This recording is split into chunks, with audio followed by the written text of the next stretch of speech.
In this video, I will show you how to forward voice messages on Instagram. So let's get started. First of all, let me just open up the Instagram. And then from here, you need to select the message option. Alright.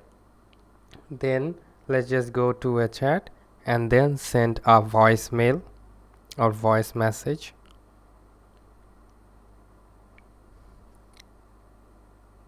Alright, this will be fine.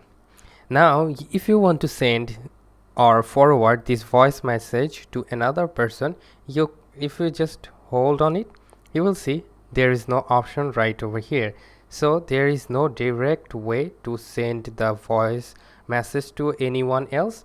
So what you can do, simply scroll it down and then again scroll it down and you will see the screen recorder.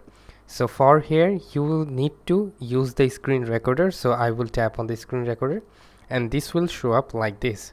So now what you can simply do, just tap on the record button and then play the voice record.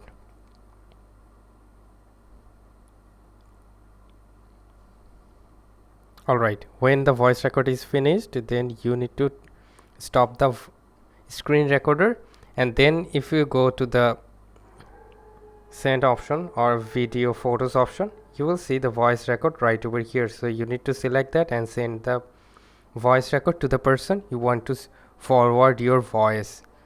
So that's how you can forward voice messages on Instagram. So hope this video helps you out. If yes, please leave a like and comment down below if it works for you or not, and I'll catch you guys in the pretty next one.